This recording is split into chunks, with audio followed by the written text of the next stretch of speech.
जय जगन्नाथ केमिति अछंती आपण माने मु स्नेहा डेली लाइफ को आपण मानक स्वागत।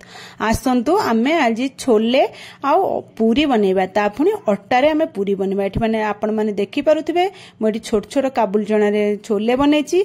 एई काबुल चना आपण माने भी छोट काबुल चना आनिकी छोले बनै परिबा। एटा खाइबा को बहुत टेस्ट। आपण माने वीडियो को फास्ट टू लास्ट पर्यंत देखंतु, स्किप बिल्कुल करंतु न। देखिबे अट्टारे भी आपण मानकर परफेक्ट पूरी होबो। ए पूरी की देखिले आपण माने टोटल जानि परिबे न एटा अट्टारे हेछि। चलंत आमे त प्रथमे छोले बनिया ता पे छोट काबुल चना बतुरे दिथिली। बतुरे की ताको ता धोई की काबुल चना आलू गोटे काटी के पकैछि। तापर तेजपत्र दालचीनी लवंग गुजराती आ गोटे चाहा पत्ती एम गोटे पैकेट पकैछि। आपण पाखर चाहा पत्ती पैकेट नथले चाहा पत्ती अल्प गोटे चमच नै की कपड़ा रे भी बांधी के आपण माने पकै परिबे।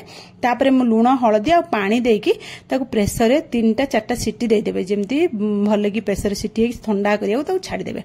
तापर आमे कोन करना गोटे कढ़ाई बसै देबा। हेतरे तेल रिफाइन तेल पकेकी पियाज गोटे छोट छोट कटा छोट पियाजटा काटी पकै दा।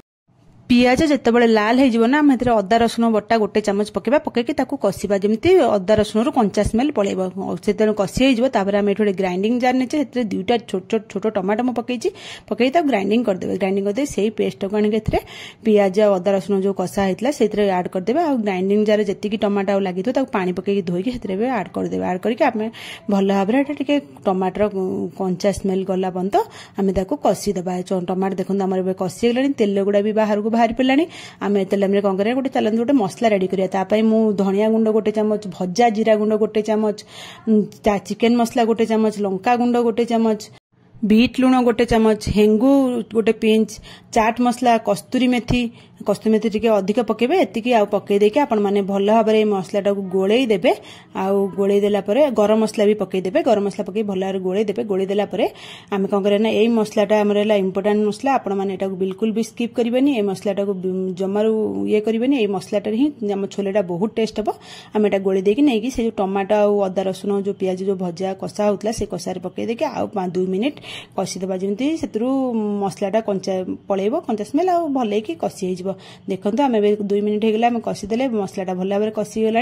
आम कौन कर जो सिझेकी रखि जो छोले ताको आम छाणीदबा। छाणी देकी से जो आम जो गोटा मसला गुड़ा पकई तेजपत्र दालचीनी गुजराती से गुड़ा बाहर को बाहर करदे। जो चा पकेटा पकई से जो पकेटा पाउचटा से काढ़ीदेबा। काढ़ी देकी आम फोपाड़ीदेबा। हाटा को आम यूज करवानी। आम कौन कर से मुझे आलू सबजाक अल्प टिके छोले पकईकी एमती से मसलार दाबी देछि। आलू गुड़ा पूरा मार्क्स करदे माने मिसईदेबे। मिसईदेले तरकारीटा भल लगिबो। तापर आम पकई देकी 2 मिनिट गोल कषिदेबा। तापर आम कौन करवा ना से छोलेटा सिझे रखिले छोलेटा पकईदेबा। पकई देकी गोली देकी आम जो छोले सिजार जो पानीटा को फोपाड़ नथिबे से पानीटा को आम छाणला रखिदिबा ना से पानीटा को ही आम यूज करवा तरकारी। से पानीटा को आम पकईकी तरकारीटा को फुटीदेबा।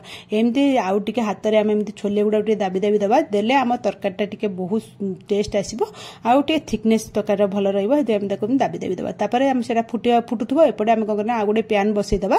से प्यान ने आम कौन करवा ना गोटे रसुण को टिक टिक करी काटिथिबा से रसुणटा पकईदेबा। आ कंचा लंका फाड़ 2टा खंड कंचा लंका को फाड़ कर देथिबा। से कंचा लंका फाड़ पकईदेबा। काश्मीरी लंका गुंड मुझे पकईछि। भजा जीरा गुंड आपण माने एतिकी पकईदेबे। काश्मीरी लंका गुंड पकई बिल्कुल भी राग लागबनी। पकईदे ताको छुंकटाको नेकी आमे से छोले रे मिसई दे ताको घोड़े देबा। गोटे मिनिट घोड़े दे ताको छाड़ देबा। जेम छुंकटार बास्ना भल भाव में छोले रे मिसि जिवो। तापर एबे हम देखंतु मिसई देले।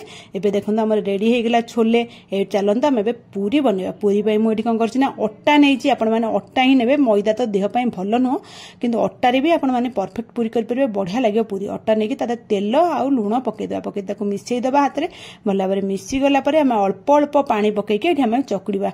एठी मन रखंतु अट्टा सबले पूरी पई आपण माने अट्टा चकुड़ुचंदी ना अट्टा चकुड़ा केबे पानिया अट्टा चकुड़ा रखंतु। जेते टाण करिक अट्टा चकुड़ा चकुड़ीबे ना पूरी हमर सेते बढ़िया हबो। पूरी भी तेल जमा लागी रहबनी। तेल गुड़ा बिल्कुल भी छाड़ी जिवो। आपण माने एमती अल्प अल्प पानी दे दे बेसी पानी एकाथरे पकई देबे। जेतिकी लागिवो देखिके हम एमती चकुड़ीबा। टिके हाथ को टिके टाइट माने कष्ट हबो किंतु आपण माने अल्प पानी देके भल भाव में चकुड़ी देबे। एमती 5 ରୁ 5 मिनिट 7 मिनिट चकुड़ी देला परे देखंतु हमर अट्टा चकुड़ा पूरा रेडी होला। केते टाण करी मु चकुड़ी आपण माने देखंतु एई भली टाण करी आपण माने चकुड़ी देबे। चकुड़ी देला परे तापर ताको मु गुळा बनै देछि। एमती आपनक साइज छोट बड़ देखि आपण माने गुळा बनै देबे। गुळा बनै देके आमे कोन करबा चालन देबे पूरी बेलिबा। पूरी पे मु एठी टिके नाकु तेल पकई देछि। देखंतु मु ट्रिक केमती मु एमती करे तेल अल्प टे पकई देकी सब जाक गुड़ा को एमती लगे तेल साइड रे रखी दिए तापर ताको बेले अल्प तेल भी यूज हो बेसी तेल भी दरकार हेनी आमर टाइट मान टाइट चकुड़ा होती ना अटाटा से आमर अटाटा भी तले लगनी पानिया चकुड़ा सब चक्की अटा लगी जाए बेलिला बेले एमती लगे भी बिल्कुल नहीं आ बढ़िया मजार आमर बेली भी होपर से कढ़ई तेल बसई देती तेल गरम हो गला आम पूरी गुड़ा नहीं पकईदे देखो केमती पूरी गुड़ा फुली जाऊँगी देखो तो आपण मैंने देखो चारि साइड एमती दाबी दाबी दी साइड को आम कौन करवा ना भल कर लाल करके आम छाणीदे मुझे आउ गोटे पूरी भी आपण मानक पकई देखो देखो पूरी गुड़ा पूरा फुला फुला रहा बिल्कुल भी जना पड़े अटा पूरी बोली आपण मैंने यही स्टाइल करंतु घरे देखिए परफेक्ट पूरी हम पिला माने भी खाया को बहुत खुशी हे तेल बिल्कुल भी लगी रही जदि मान टाण करके अटा चकड़ा चकुड़ी थे तापर आम सब जाक पूरी को एमती गोटे गोटे करके छाणीदे छाणीदेला मुझे आपण मानक करके देखई दूसरी देखो सब जाक पूरी देखो केमती फुलुची मोर गोटे भी पूरी एमती बिना फुलार रोनी सब जाक पूरी एमती बढ़िया मजार फुलीज आपण मैंने देखिपुंट तार आम सब जाक पूरी एमती छाणीदे छाणी आम काढ़ीदे चलते आम तो छोले तो आगुरी मुझे रेडी कर देती आपने देखिले आ पूरी भी ये टाइप छोले पूरी आपने करेंगे ना बहुत टेस्ट लगे खायापी आपण मैंने थे एमती करके देखूँ तापर आम चलते बाढ़ा खाया लगे छोले को मुझे बाढ़ी देती देखो केमती छोट छोट दानार एटा छोले आपण माने बड़ दाना छोले भी यही स्टाइल करेंगे सी भी बहुत टेस्ट लगे खायापी बड़ भी छोट टेस्ट लगे छोट भी टेस्ट लगे आपण मैंने देखो पूरी गुड़ा देखो कि तेल भी बिल्कुल लगिक रही केमी तेल छाड़ी जाइए आपण मैंने यही टाइप थे बनातु ना मत कमेंट माध्यम निश्चय जनइबे भल लगे मो चैनल को लाइक शेयर सब्सक्राइब निश्चय करेंगे ये छोले सांगर ना एमती रिंग प्याज आउ लेंबू टिके छोले चिपुड़ी देवे आउ चिपुड़ी देकी प्याज सहित खाइबे ना बहुत टेस्ट लगे खाइबा लगे आज टिप्स है आपण मैंने जितेबाला अटा चकुड़ ना अटा चकुड़ा को पूरा टाण कर चकुड़ू देखिए पूरी रे बिल्कुल भी तेल लगी रही बहुत टेस्ट लगे खायापी रहू।